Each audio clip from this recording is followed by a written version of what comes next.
Fear, fear, fear. Have you thought about launching your own aesthetic or wellness practice, but you have been so afraid that you're literally paralyzed? Well, today I'm going to tackle those and help you overcome them so you can move forward and live the life that you deserve.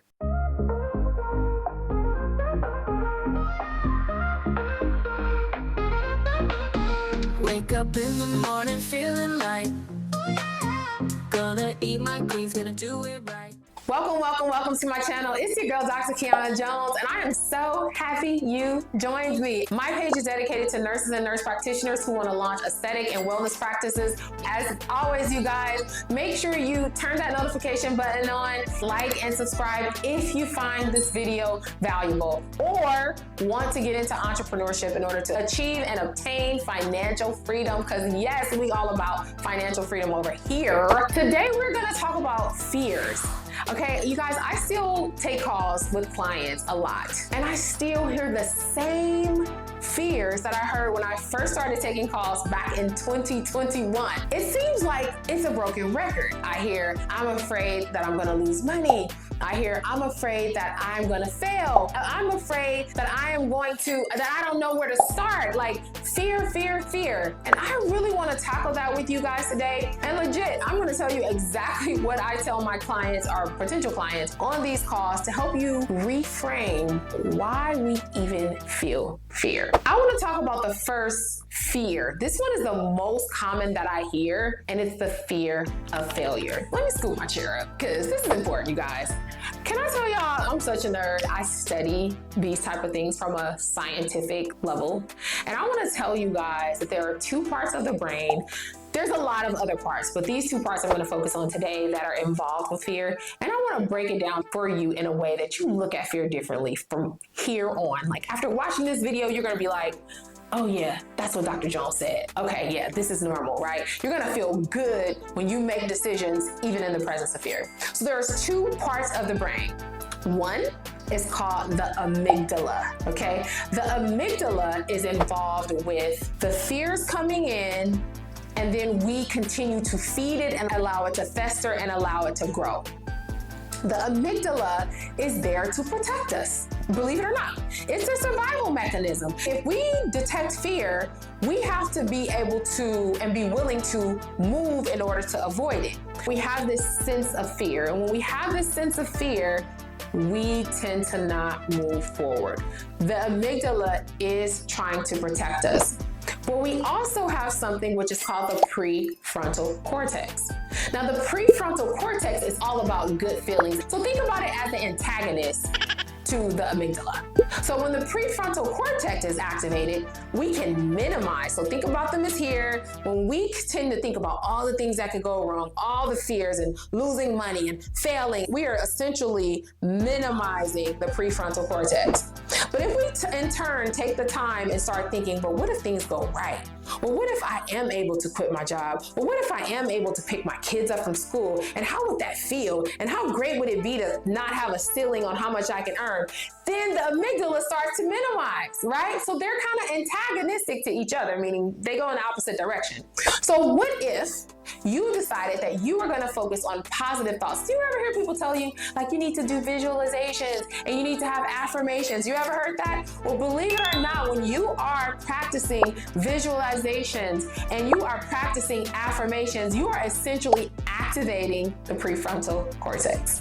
All right. Your goal in order to overcome fear is to stay in a space where you have an understanding of the fear. I'm not saying just ignore it by any means, okay? Because again, it is there to protect us. But you do want to say, okay, I have this fear, and I know it's because I don't know.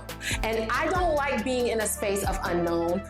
My amygdala is way more comfortable when I can do the predictable thing, where I can go to work, get that predictable check, but I know that comes at a cost.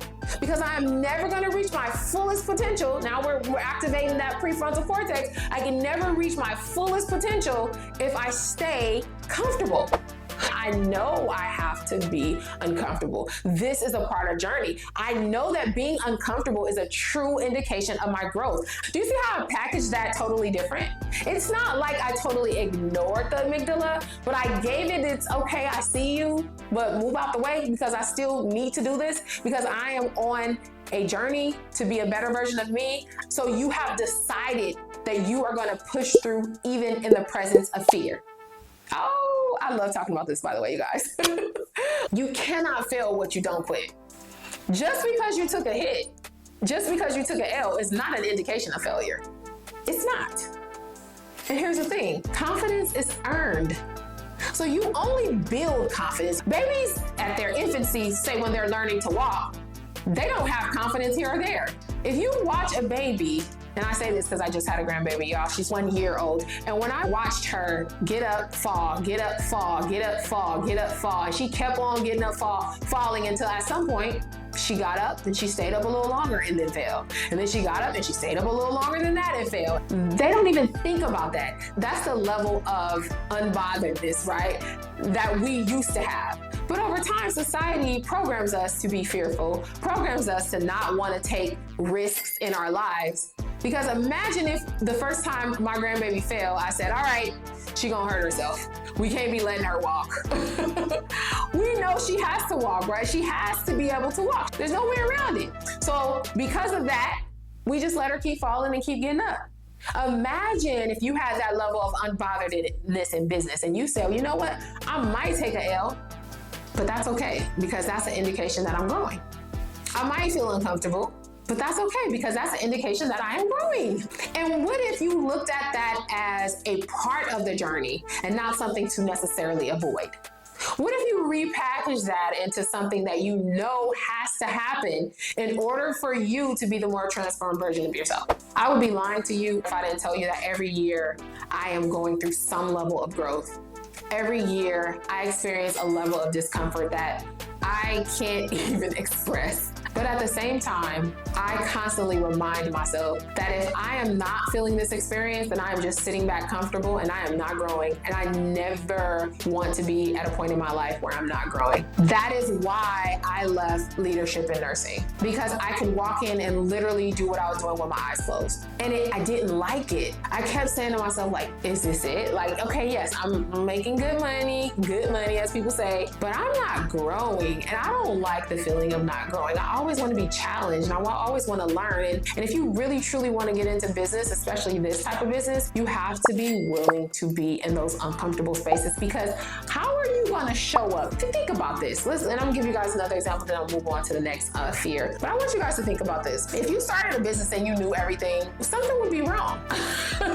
Because if you knew everything, then you would have already had a business, or you would have already had whatever the thing is that you were seeking. So you are essentially putting yourself in a position where you can become the person that you have not been. So there has to be a level of discomfort for you to go through in order to have the growth. When you go to the gym, you get weaker before you get stronger. You work out, then what? You're sore for some days, right? You're weaker, but then over time you start getting stronger. You start getting more energy. You start looking forward to going to the gym. You start seeing the changes in your physical, right? That's the same that happens in business. You get weaker because you have this learning curve where you have to learn all these new things and you have to know what sales and marketing is. And maybe you're investing in a coach, which I strongly recommend. You invest in a coach and then that's a hit. So you see all this money that you have to pay for this mentor, but they're going to help you start a 6-figure business. So yes, you're making the investment, but you know that it's delayed gratification because you're going to get a great reward if you're willing to stay the course. So I want all of you who are fearful of starting a business, whether it's in the wellness aesthetic space, whether it's starting that consulting business, whatever it is, I want you to know that fear is not an excuse. I mean, it's not a reason. It's not a reason not to start, okay? You have to reframe what fear looks like in your mind and you have to keep going. Especially those of you who have been called to do something. You already know who you are. You already know that this thing will not leave you. It's just like in your head and you just keep thinking about it all the time. That's a calling, you guys. And if you sleep on it, then there are some people out here who won't be able to tap into their next level, their gift, their feel better, their whatever, because you didn't tap into yours. All right, so that's what we want to think about when we think about fears and starting your aesthetic or wellness practice. Another thing people say is like, it costs so much. Oh my gosh, like I looked online and Google said it's $250,000 to launch an aesthetic practice. Well, that's your first mistake. You looked online. Although going on the internet is great, but when it comes to making decisions, you really should hire or bring someone in who is an expert to help you navigate that. Now, it does not cost $250,000. You guys, I bootstrapped my business, okay? I worked at the same time I was growing my business. It's not $250,000. But what I will tell you is that it is going to require an investment. And what I will tell you is that you should want to invest in yourself, because when you invest in yourself, you are essentially hiring someone to help you avoid the common mistakes that cost you a lot more in business. You're able to get your business started faster, and you're able to start bringing in revenue a lot quicker. Now, I'll give you an example. I had a client.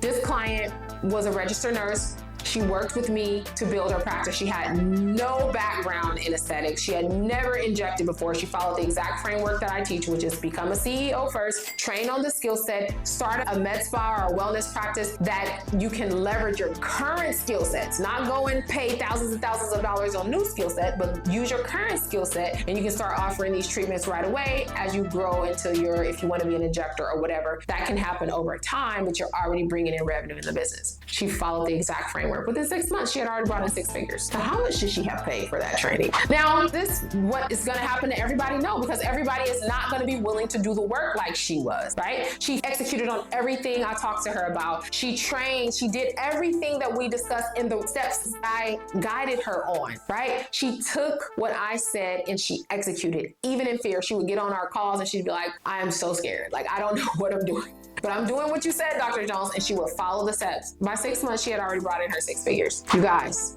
do you think she would have got there if she did not invest in a mentor or coach? No. So when you worry about your finance, you guys, I just want you to remember, you do have to take a step back, because it's a lot that you're not gonna know. But you can lose a lot more money by not investing in a mentor or coach. 85% of successful businesses, the CEOs will tell you, get a coach. This is according to Forbes magazine. This is not according to me. 85%. And I'm one of them. And I've never been without a coach since 2017. I always have a mentor or coach, and there's always in different specialties. Like sales and marketing is what I'm into right now. That's a big thing for me, right? One I tried to avoid for so long, but now I'm in it. Sales and marketing, I have to learn it. I have to know it. Why? Because I'm bringing it back to my clients. I'm using it in my practice. So I am never without a coach, you guys. That's how important and how much of an asset they have been in my business. If you have a mentor who has set you up right, you'll be able to navigate those moments that you didn't expect. You'll be able to navigate that because you will have a good knowledge foundation. And that's why entrepreneurs who hire mentors are so successful, because they help them navigate those choppy waters. And even when they end up in positions where they may not have the answer, they can come up with the answer based on the fundamentals that they have already established. My goal is to serve you guys. So if you have also other nurses and nurse practitioners who you think may be interested in entrepreneurship or aesthetics or wellness, make sure you send them to this channel, y'all, because I'm going to talk about all these things that definitely affect us, and even some of the current events will be talked about on this channel. I just really appreciate you for taking the time to watch my video. Talk to you guys soon. Bye.